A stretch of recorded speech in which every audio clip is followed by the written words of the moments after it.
Civil సప్లైలో Revanth సర్కార్ భారీ కుంభకోణం చేసిందన్నారు మాజీ మంత్రి కేటీఆర్. రాష్ట్ర ప్రభుత్వానికి ధాన్యం కొనే ఉద్దేశం లేదని చెప్పారు. ఐకేపీ సెంటర్లు ప్రారంభమై 20 రోజులవుతున్నా పంట కొనడం లేదన్నారు. జనగామ జిల్లా కేంద్రంలో పర్యటించారు కేటీఆర్. రాష్ట్రంలో మొత్తం 14 లక్షల ఎకరాల్లో రైతులు మొక్కలు పండించారని చెప్పారు. 45 లక్షల మెట్రిక్ టన్నుల పంట సాగైందని తెలిపారు. అయినా ధాన్యం కొనేందుకు ప్రభుత్వం ప్రణాళిక చేయట్లేదని విమర్శించారు. అంతకుముందు పంట కొనుగోలు కేంద్రాన్ని పరిశీలించారు కేటీఆర్. రైతుల సమస్యలు, పంట కొనుగోలుపై మార్కెట్ అధికారులకు ఫోన్ చేసి మాట్లాడారు కేటీఆర్. ఈ రోజు వరకు ప్రభుత్వానికి 14 లక్షల ఎకరాల్లో పంట పండితే పంటలు కొనే ప్రణాళిక కూడా లేదు. మార్కెట్ ఎండీ గారు చెప్తా ఉన్నారు, ఇప్పటికి మేము 6 లక్షల క్వింటాలు కొన్నామన్నాడు. కానీ వాస్తవం ఏంటి అంటే రాష్ట్రం మొత్తంలో పండింది దగ్గర 45 లక్షల మెట్రిక్ టన్నులు పండింది. మరి ప్రభుత్వం ఇప్పటి వరకు వారు చెప్పింది నిజం అనుకుంటే కూడా ఎక్కడ 45 లక్షలు, ఎక్కడ 6 లక్షలు ఒకటి ఆలోచించండి. నెంబర్ 1, ప్రభుత్వం మాకున్న సమాచారం మేరకు రైతు పండించింది మొత్తం కొనడానికి కూడా సిద్ధంగా లేదు. ఇవాళ ఈ రాష్ట్ర ప్రభుత్వం మార్క్ఫెడ్ ద్వారా 22,700 కోట్ల అప్పు తెచ్చింది.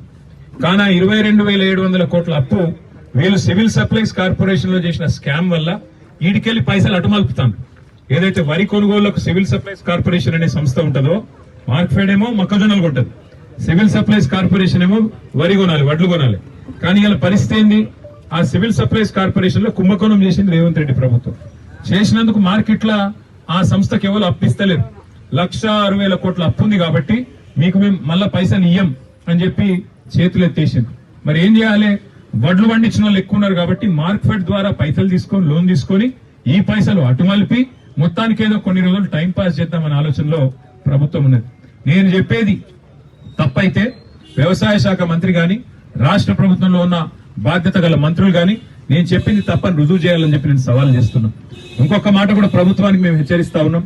సరిగ్గా 4 ఏళ్ల కిందట రాహుల్ గాంధీ గారు ఇదే వరంగల్ గడ్డ మీద రైతు డిక్లరేషన్ అని చెప్పి మీటింగ్ పెట్టిండు. ఇక్కడికి వచ్చి అందులో 34 హామీలు ఇచ్చిండు. మద్దతు ధర ఇస్తాం, బోనస్ ఇస్తాం, 15,000 రైతు బంధు ఇస్తాం. ఇలా ఏ ఒక్కటి అమలు కాలే. రైతు బంధు పడలే, బోనస్ కైతే అడ్రస్ లేదు, బోగస్ అయిపోయింది. ఆఖరికి పండించిన పంట, ఇప్పుడు ఆరుగాలం కష్టపడి పండించిన పంట కొనే నాదుడు లేడు. 20 రోజులాయ, 15 రోజులాయ, నెల రోజులాయ జోకెటోడు లేడు, ఎత్తిపోస్టోడు లేడు, ఆ లారీల పోని దించుకుంటోడు కూడా లేడు. హమాలోళ్ళు ఇక్కడనే ఉన్నారు, డ్రైవర్లు ఇక్కడనే ఉన్నారు, రైతులు ఇక్కడనే ఉన్నారు, ధాన్యం మొత్తం ఇక్కడనే ఉన్నది.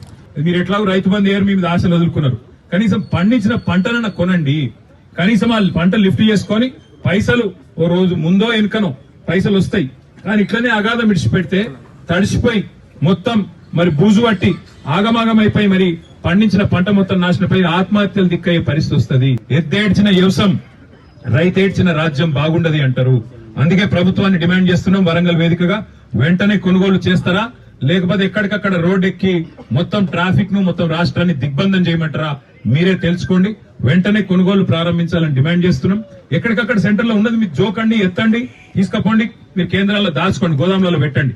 కానీ ఇదే రకమైన పద్ధతి కొనసాగితే రాష్ట్ర వ్యాప్తంగా ఎక్కడికక్కడ దిగ్బంధం చేస్తాం. రైతుల తరపున పోరాటాన్ని ఉధృతం చేస్తాం. రేపు రైతు సంగ్రామ సదస్సు కూడా వరంగల్ వేదికగా పెట్టినాం. రేపటిదాకా చూస్తాం. మీరు కనుక ముందుకు రాకపోతే ఎల్లుండి నుంచి మా పోరాటాన్ని మొదలు